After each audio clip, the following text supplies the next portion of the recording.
Whoa. July 5th here. This is Market Call. I'm Dan Nathan. That is Carter Braxtonworth. This is Market Call. Here we go, guys. People, this is directed to you on a holiday shortened week, Carter. So I like holiday shortened weeks. Those are always, really appreciate it. But we also have to thank our sponsor and our data provider. That would be FactSet, financial data and analytics powered by Damar. You can see that Guy Adami is not here, but you and I are going to do some heavy lifting. You and I are going to do so much heavy lifting. We decided just to wear T-shirts today because here in New York City, it is like 100 degrees. Blistering. Yeah, man. So here's the thing, Carter. These weeks are kind of funky, and I just want to take a step back because yesterday was July 4th. It was, our nation's birthday here. And you had a tweet. I didn't see the tweet. I actually got this in email form from your charting service. But this is really awesome. And speak to this a little bit here, because you were basically saying that it never gave you anything other than a name for all intents and purposes. But your grandfather's great-great-great-grandfather signed the Declaration of Independence in 1776. Talk to us a little bit about this, because this is really fascinating and it was really interesting. I did go to the Twitter and I did look at a lot of the responses, and it's a great piece of history. I mean, yeah. So, but just to put in context, I guess at the time, right, it's a much smaller place, of course, but it would be the equivalent of the most prominent people right now. There were 56 signers getting together and saying to the United States of America, we're going to go a separate way. So who would that be? I guess that would be Madonna, or maybe George Soros, or any other big hedge fund, Harrison Ford, maybe. Harrison Ford, or Mick Jagger. Pick whatever it is. But basically, these were the prominent, very wealthy individuals, and they took a big chance, right? Because the punishment for treason, of course, is you get killed. And at least my understanding, there's sometimes you get a guillotine or you get hanged, but really the nasty way they did it was you were quartered, which means you have 4 horses and all 4 of your limbs are connected by ropes, and the 4 horses just start walking in different directions. That is nasty stuff. That's what they call risking life and limb. Is that where that probably comes from? Now, in a way, of course, not in a way, it's the greatest IPO of all time. America is the greatest success story, bar none, right? And so, but it didn't go all that well for a lot of the signers. A lot of them put a great deal of their money into the war, fighting the king, and a lot of them died being hunted down and so forth. But independent of all that, I just perchance happened to my grandfather's name, Carter Braxton, his father, and there's the signer. He was from Virginia. They signed by state, which is interesting.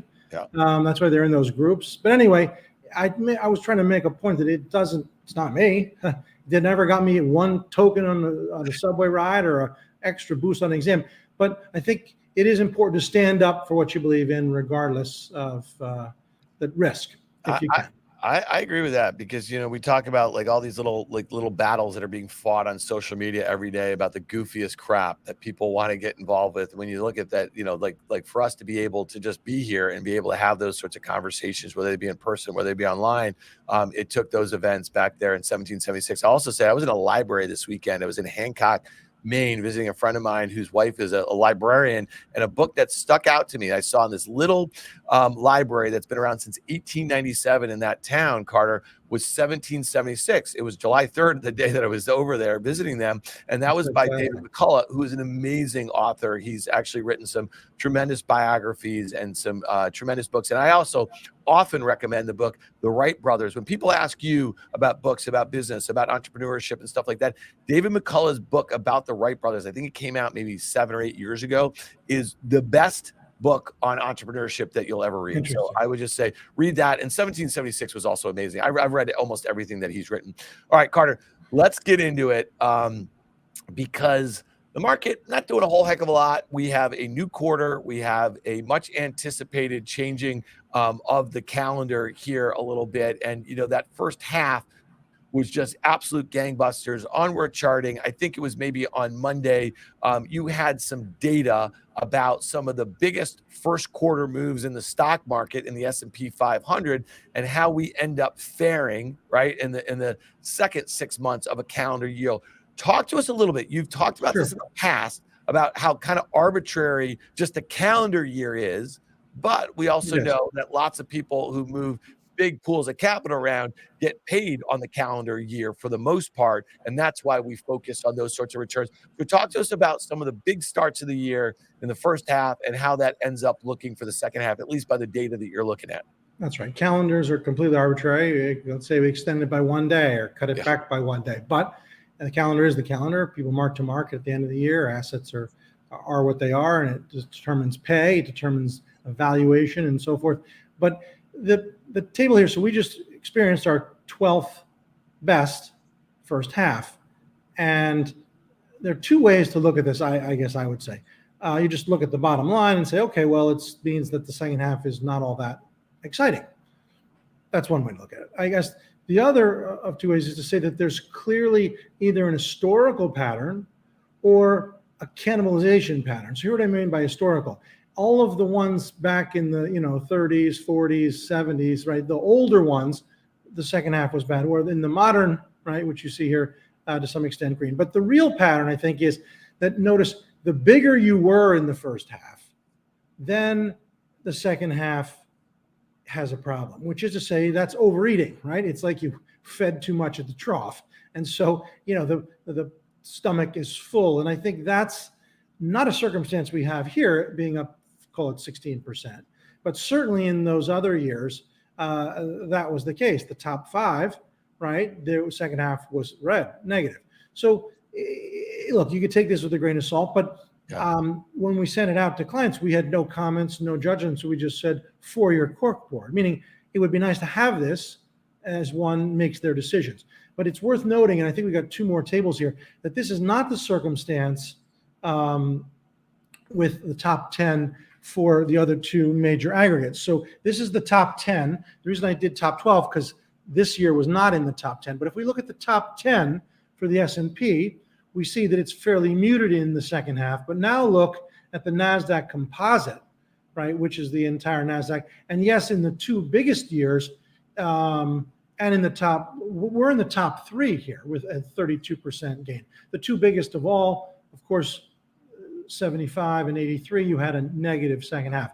But the mean and median statistics are still green and firmly so at 7 and plus 12%. Now, the NASDAQ 100, of course, is where this is the best ever seen.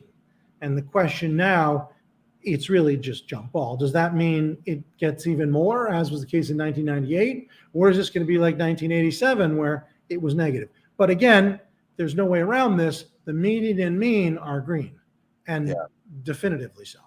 Yeah, no doubt. It's interesting. We're going to spend a lot of time on Market Call and on the tape and talk about, really some concrete ways. This is over the next few weeks, how we think the best ways of making money in the markets is going to be, because I really dug in the second quarter, thinking that a lot of those gains in the first quarter didn't make a lot of sense to me, except for the fact that you had this kind of reflective action from 2022, which was a very orderly sell-off for the most part. I think we could agree on that, right? It was just a series of lower highs and lower lows, and it seemed to crescendo in October. But some of the biggest names in the market were still making 52-week lows in the first week of January. And then it was just off to the races with, I think, a lot of excitement about the switch and zero COVID in China. And we're going to spend some time, talking about China. But Carter, how do you think about this? Is like when you talk to a lot of institutional clients, and you get a good sense for, I think, retail sentiment just through the stuff that you do. You have hundreds, if not thousands, of subscribers to your work at Worth Charting, which is retail, people, and you people who watch you here, they watch you on CNBC. So, these are two different sorts of mindsets. But for me, I find myself like the calendars are important to me sometimes, because I had a pretty decent Q1 the way I was trading the macro, but then I dug into some of the biggest stories, okay, and they just destroyed me in Q2. And so now here I am. I've had a really bad trading period, and I got to figure out how to get some of it back here. Talk to me about the psychology of that. Sometimes does it make sense? And I know you don't care about fundamentals. I got tripped up by focus too much on the fundamentals and really the divergence between, kind of rational thought as it relates to them. And now I feel like there's got to be some sort of reset in that as we get into, let's say, Q3, maybe into Q4. Well, if you when there's studies on how long you typically go without a sort of 7 to 10% sell-off. We had one this year, of course, but we haven't had anything now in a bit. I guess the issue is this. At least let's see for my part. I always have longs and shorts, right? I don't think, and look, a lot of people just don't want to short, but you have to have, I think, exposure on both sides, and that not only keeps you balanced to some extent on the P&L on the ledger, but if you're just long or you're just short, you have a way, at least I can speak for myself, of saying, I've got to press this when it's going against you. And that's often always wrong, right? Because you dig in and you believe and so forth. So by being hedged, whether it's with options or having an equal amount of longs and shorts, or you don't have to be beta neutral and dollar neutral as a pure hedge fund would be. But I do think it's important, because then you don't get too caught up, right, in any one thing or any one view, because that is very dangerous. Yeah. Well, that was my problem in Q2. And, it's funny. For a lot of traders, who get to make their decisions, change their mind, you know what I mean, on the DL, however they want to do it. Like that's kind of how I always lived, before I ever stepped foot on CNBC and started podcasting and everything. And it's just hard because, when you articulate, let's say, a thesis, on something, it's really hard to kind of change your mind when you're out there and doing a show like Fast Money or doing Market Call every day or doing On the Tape. So, I've tried to kind of stick to my guns, but by the same token, we don't put ourselves out there as, like someone's, investment advisor or broker or hedge fund manager or whatever. And I think that it's important for people to make their own decisions about this and actually take in a lot of differing sorts of views. So I dug in a little hard here. I got to dig my way out a little bit. Let's talk about the major indices though here. S&P 500. I know that you like to look at these on a relative basis sometimes versus, let's say, some of the other major indices. What are you seeing in the major indices, and where might there be opportunities to get long and short of them versus, let's say, a pair, because you do that really well? Sure. Well, I mean, it really, I think it will get down to this, and I will tell you, I have a view. I don't know if it's going to work, of course, but it really is going to get down. Does one stay with that which has worked, right? Staying with momentum trades, which has largely been a technology, media, large cap play, or does one go and find laggards, smaller cap, value, or industrials, or financials, or energy, and it doesn't matter what you want to characterize, but securities, individual equities, themes that have lagged, because we know that things flip quickly, and when they do, right, the momentum trade gets up. For instance, and this is important to say this because we're at the mid-year point, when we were starting the year, the number one most embraced theme by Wall Street was to be overweight financials and banks. Yep. Okay, what happened? That didn't happen to go so well. The number one most disliked, stay away, not good theme was big tech. Look what happened. So it can change underfoot. We know this. The question now is, let's just take those two. And look what's happened this year. You have the regional bank crisis, and you have the associated with SVB and so forth. What about now? So the very thing that was the most hated, tech, is up the most. And the thing that was the most loved is down the most. So should we now flip it around again? That's my hunch. Or just stay long Apple and Microsoft and to hell with everything else. I think that's overdue for what is a normal mean reversion. Yeah. And, we talk about some of these sorts of investing strategies away from trading a bit. And, one of the last things that I think it was like March 30th, and it was on the Tape podcast that we did with the Compound and Friends with Mike Batnick and Josh Brown, and this guy, myself, and Danny Moses. And, it's funny. I was pretty bearish on tech, but my view at the time was like, listen, if you're investing your capital, even at that time where we just started to see money flow out of banks, like to your point, because we were in the middle of that regional banking crisis, into, let's say, Microsoft and some of these large, like tech mega cap names, it was sort of a flight to quality, right? It was the place where there weren't going to be major problems. And then the AI thing really kicked in. But my view was like, listen, take the same amount of money that you have to put in the market in Q2 and just on the close every day buy the same amount of the QQQ. And that was my view. And the average price over the course of Q2 of the QQQ that closed, I think, near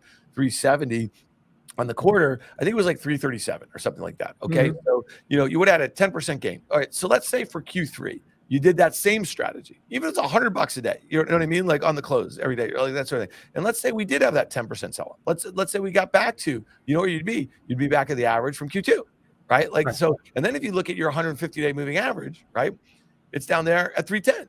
So Yep. like, if this is the sorts of like, and if you want to play themes, if you want to be exposed and you don't want to have the idiosyncratic risk, and we get it. Apple and Microsoft are 12% each of the NASDAQ 100. So that makes them, you're disproportionately exposed to those names, and the 7 names make up 50% of the weight. But that's one way to do it. And then if you want to YOLO calls, because you think this product announcement that's coming out here is going to be big and this name, you define your risk. Or if you have that position and it's gotten really big because it keeps performing, right? Because you have a NASDAQ that's up 30%, then maybe you think about buying some tactical hedges. Maybe they're puts, maybe it's call, stuff like that. So those are the sorts of things we're going to spend. And we like to think that we do. We introduce trades on market call using futures. We introduce trades ideas using options. We spend a lot of time on the technicals here that help inform a lot of that stuff that Guy and I do. That is the only game for you, but that's kind of what we're trying to do here. So I just kind of wanted to lay that out there, because I would even say with the QQQ at a 52-week high,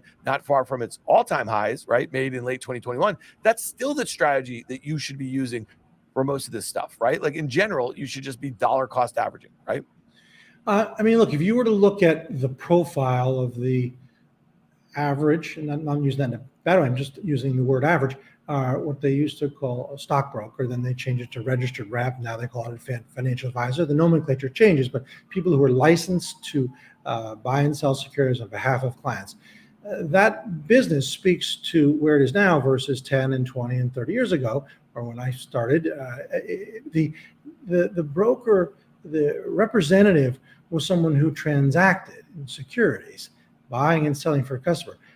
All of the big wirehouses, from Morgan Stanley and Merrill and so forth, they don't want individuals who transact. They want asset gatherers, and they want men and women who can then put that money into ETFs, but also house mutual funds and so forth. They don't want what the so-called stock jocks, the people who are buying and selling. They want to gather assets, and it's why, of course, and this is the ranks thing, that is a business where they'll pay you 2 and 3 times your trailing gross to move from one wirehouse to another, because having the AUM is what really matters. And so that speaks to, I think, to some extent, what you're speaking to is that the role of the FA, right, is to actually keep the individual away from his own account, so to speak, and do something prudent like cost averaging. Let's not panic here at the lows, and to basically stay committed to the public equity market through various vehicles, because we do know over time markets are built to go up. And that's a simple fact, speaking about going back to 1776, because America goes up over time. More Oreo cookies, more Gillette razors, more babies, and more success, right? America's about success. Yeah, it's funny that you say that when you just said America moves on. So we were talking about David McCullough, who is, again, a fabulous author. He was also the guy who narrated a lot of the I'm totally spacing on his name, a guy who did baseball, did Civil War, did the Great War. Who I'm talking about, the documentarian, a fabulous guy who does all this stuff on PBS. And he's the one who narrated a lot of those bits. And so he's just got that voice. And I actually think he might have passed. I think was kind of well. There's the one, I know. There's the one who does all the Ken Burns documentaries. Yeah, Ken Burns. That's David McCullough. I mean, that's David. Okay. I couldn't think of Ken Burns. Yeah, very soothing, nice. Oh man, yeah. Oh, those things are awesome. And it's funny because like all those things, they were streaming TV before we had streaming TV, right? Like you would tune in and you'd watch those things for 2 weeks straight. So, let's talk about this. Let's talk about China a little bit. There's some headlines.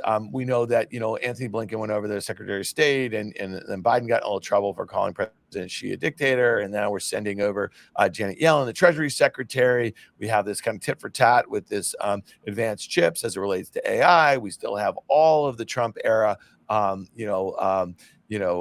tariffs and I mean things.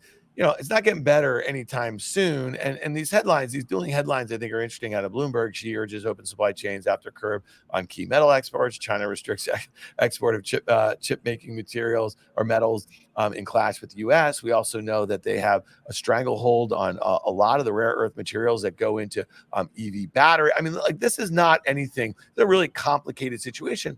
And it's interesting, Carter. I want to throw up some charts. These are our charts, not yours. Stephen made the line, so thank you, Rafis, on this. But on a day like today, where you see these headlines, look at the way, an FCX, so, a copper producer, or look at the way LetterX, US Steel, or Alcoa AA, look at the way they act here. Now, these charts, the letter FCX, not horrible. I mean, I'm just curious. I mean, I think, you see what I see. You see that. Yeah, I mean, it's just sort of biding its time. Yeah, biding its time. Let's move over to the letter X, which looks, maybe a little different. Maybe that's a little head and shoulders-y. Is that a term? Do you use a head and shoulders? Is that something? Because I want to spend a second here.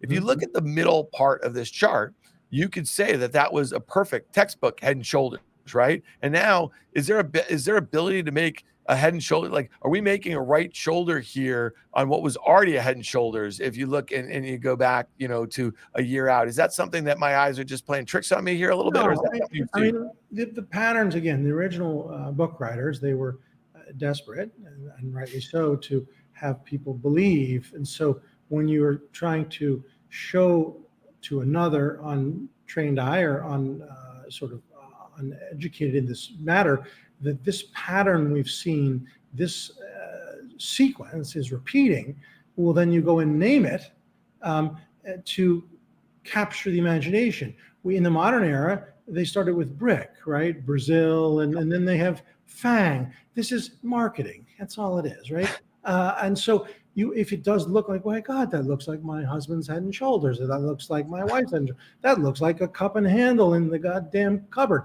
It was some way to say, hey, look, don't you see? But they are legitimate reversal formations.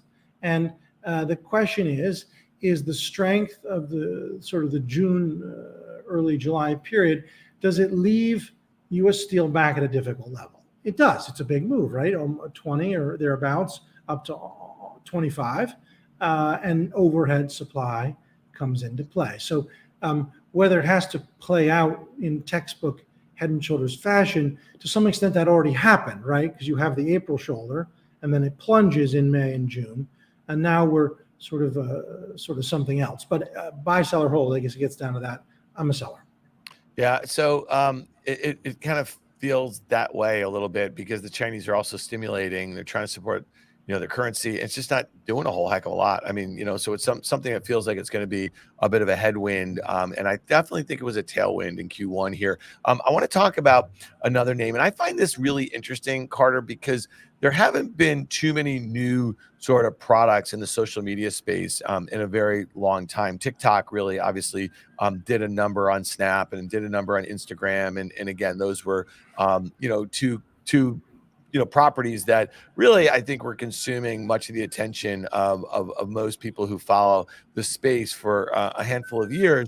Now, all of a sudden, Meta, with Twitter, is private now, and obviously not doing particularly well. And we just know that from some of the disclosures that they've had from a financial standpoint. But at its lows last year in November, I mean, this stock was down nearly 80% from its 2021 highs. And look at the steepness and the gaps here of this move back. It's up, more than 200%. It's up 150% in the year, and they're basically going to be rolling out their Twitter clone here. And one thing that I think a lot of folks who follow the space know pretty clearly, and this company's been public now for 10, 11 years, that one of the things that Facebook or Meta is really good at doing is copying things that are working here. And so the stock today, is up 3%. It was up a little bit more. How do you think about something like this? It's a known. There's not going to be any data about the success of this. They might, in a month, put out how many, downloads they had, and you know what I mean? But we're not going to know anything about the monetization. We're not going to know anything about market share. We're not going to know anything about anything, Carter. How do you think about a move like this? And then we want to back this thing out. Look at it on a 5-year basis. You look where it is. It's back to. Let's back it out. So, yeah. I mean, the first thing that it speaks to the vagaries of valuation and the notion that something is worth anything. How does one explain intellectually? It was at 300, it drops to 85, and then it jumps back to 300. They got that much better. They were that much.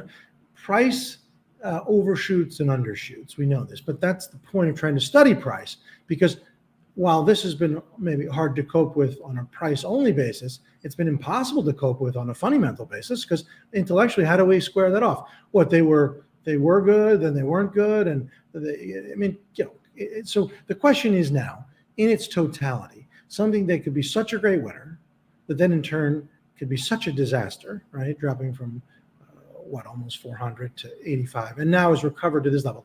Is this a point at which capital should be pulled away from the circumstance, the opportunity, or added to? I think it's the former. I'd be reducing.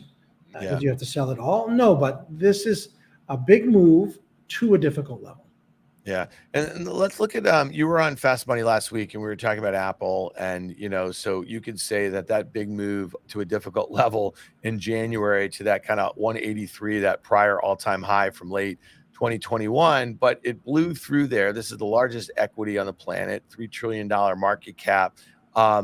I think you would say that at least we get a kind of check back to that kind of breakout level. But what would a target be, Carter? And here's another question for you. You just mentioned a couple minutes ago that there's plenty of data, the longest periods that we've gone without a 7 to 10% decline. Would you expect some of these large like market cap companies like Apple to lead to the downside if we were to have a 10% correction, or would they play catch up? Because that was kind of the situation in late 2021, you know what I mean, into early 2022, that some of the largest names like Apple and Microsoft didn't lead, but when they played catch up, we clearly went into a bear market in 2022. That's right. And also remember, they led on the way down at the back half of 2022 into January this year. But the moving above a former high, I think we might have Microsoft here, and we can toggle back and forth. But Microsoft got to the high and backed away. Apple went through the high. And I think it's important to look at these actually because they're so similar as one asset. They are, in fact, basically 15% of the S&P. And we have a basket here. You'll see this on the next iteration. So what this chart coming up is it's a basket of it. If we don't have it, that's fine too. But there it is. So this is simply plotting those two stocks, Apple and Microsoft, equal weight, and making a chart, which is to say as though it were one security. This one security happens to be about 15% of the S&P, and it alone would be the biggest sector, with healthcare just right behind it. So the question is, has this broken out? No. Right? It is returned to a former high, and now it's in the process of contending with the high. And so in order to definitively break out, right, you want to consolidate, back and fill, back away, and basically work off the overbought condition of the past 6 months. And then, in principle, you're in a better position to have a more enduring move higher versus what I think this is, which is a false move higher. And you notice today Apple is on the ropes. Microsoft, again, never could make it through the high. But I think it's right to look at these as one security, because there's other great enterprises, we know that make up the S&P 500 and the Russell 1000. But these are the two, right, that have the maturity, the history, what is known as mature growth, the balance sheets, and the imagination of the people. Yes.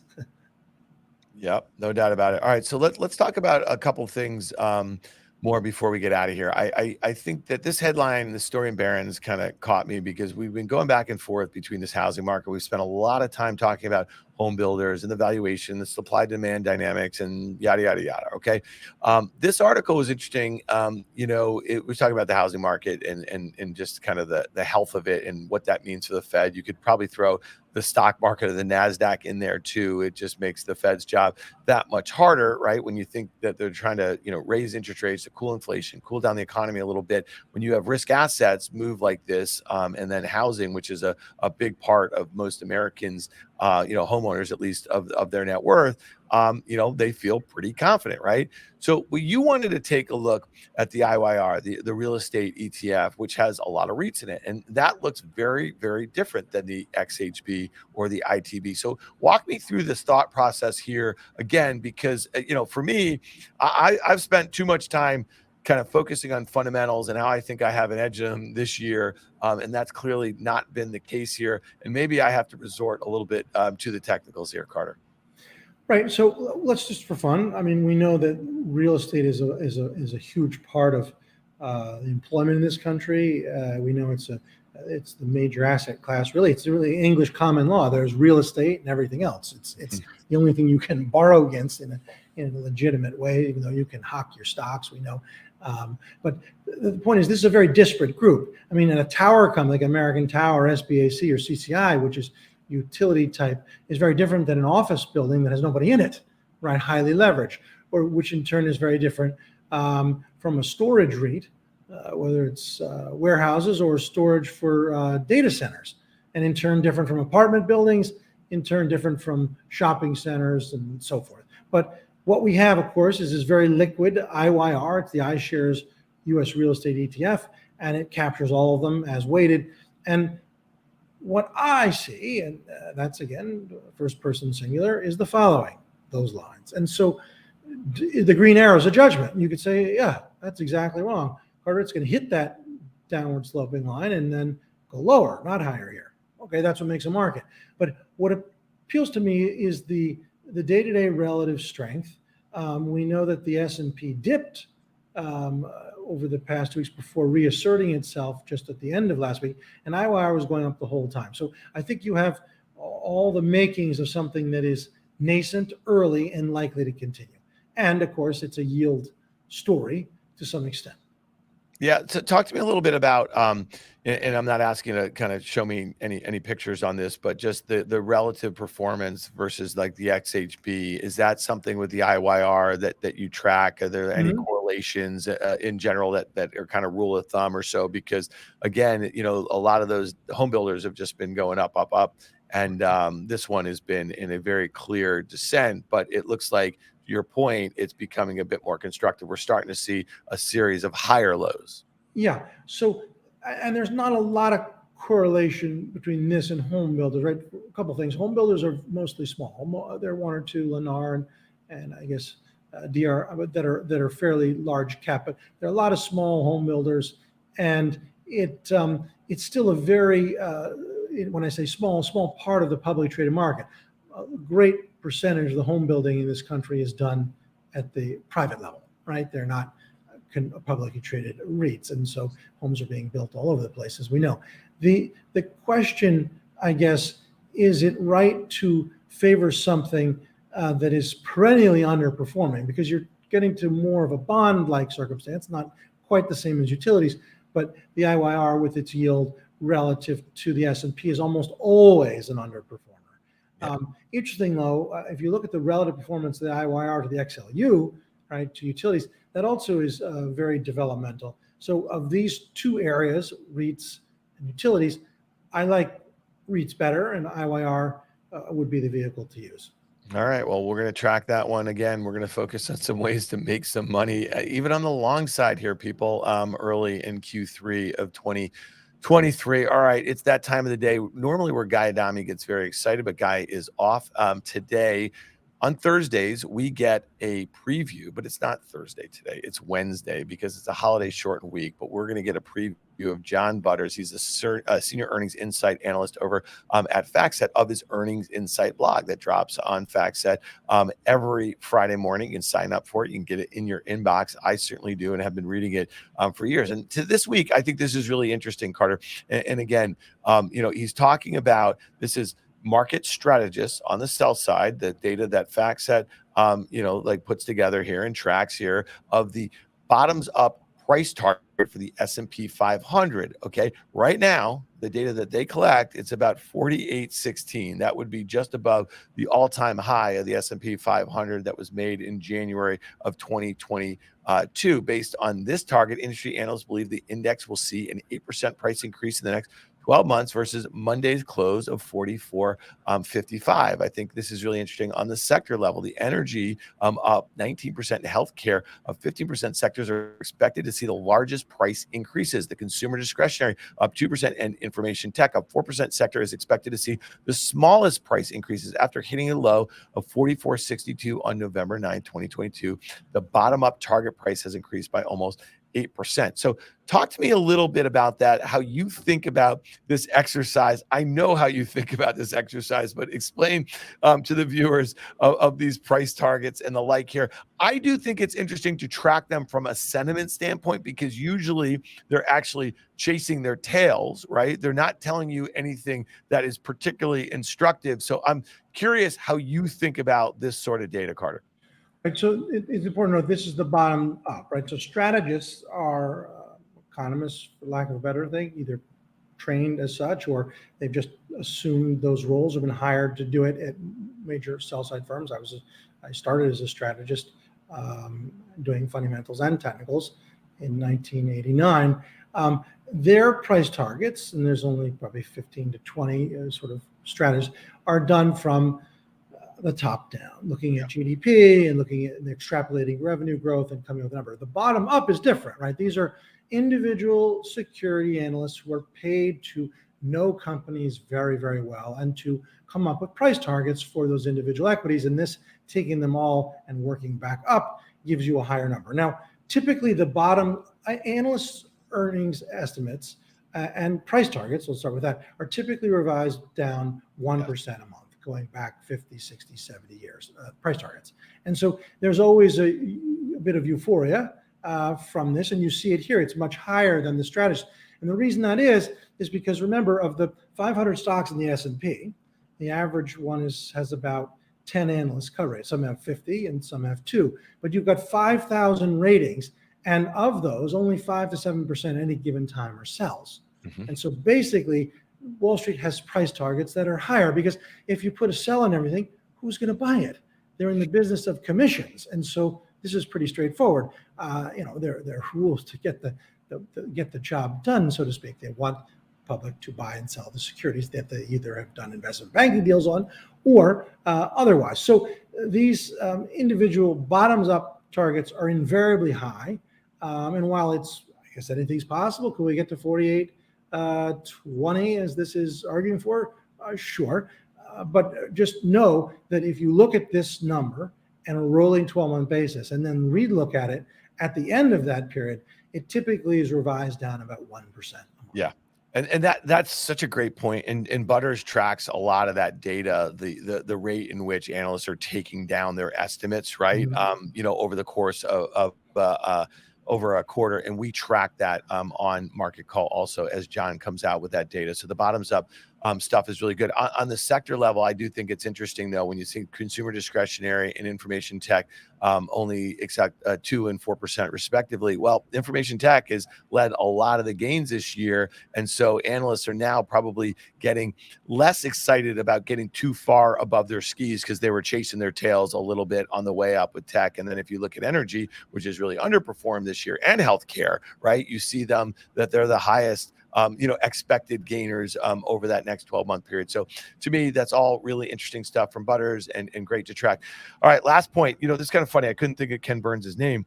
So my kids, Carter, when they were young, now they're 20 and 17, but they went to an elementary school in the West Village, and we lived on Horatio Street. The elementary school is on Horatio Street. It was about a 10-minute walk east, and I used to take them as you take your young kids to school in the city. And it's interesting, my kids in like the first grade at their school, it's a school called City and Country, and they do a lot of blocks, and one of the biggest projects they do all year is they build the Brooklyn Bridge. They study it, they go on it, they do trips and they study the history of it. This is in first grade, and then they build it with blocks. And so in Ken Burns' very first documentary, was on the building of the Brooklyn Bridge. And in a part of that, I think it was done in the 70s. They go into City and Country School. My kids obviously were not there. They were there in the late aughts, that sort of thing. And they show the kids building with blocks the thing. And all the parents would show this documentary, at least a bit with City and Country, to their kids. I'm watching it with my kids on a Sunday afternoon. On a Monday morning, I'm walking my kids across Horatio Street, and who do you think we see? We literally bumped right into Ken Burns walking west as we were walking east. And it was probably like an early iPhone that I had. I took a picture with them. I told him this story. He thought it was the weirdest thing. Is that a weird story or what? And I feel bad. It's a good one because it's for life too, because you got the photo. That's fun. Yeah, I got to find it because now I have 3 billion photos on all in my iCloud account here. But all right, listen, sorry for that droning on with that story here. I just thought that was kind of interesting though. So so you guys have some homework. 1776 from Dave McCullough. And if you're interested in entrepreneurship, read The Wright Brothers. It was a fascinating read. Obviously, take a look at Carter's Worth on Worth Charting. What does guys say? No emojis with hearts, just charts. So we appreciate you going the distance as Guy is out on vacation today, Carter. Obviously, thank you to FactSet Financial Data and Analytics powered by Tomorrow. They are also our data provider and a great partner of ours, so thank you to them. We are not going to be here on Market Call tomorrow. We will be back next week. Carter, thanks a lot. Have a great long weekend, and we'll see you all early next week. We do have, on the tape podcast that's going to be dropping tomorrow with Guy, Danny Moses, and myself. So please check that out. So thanks, everyone. Bye.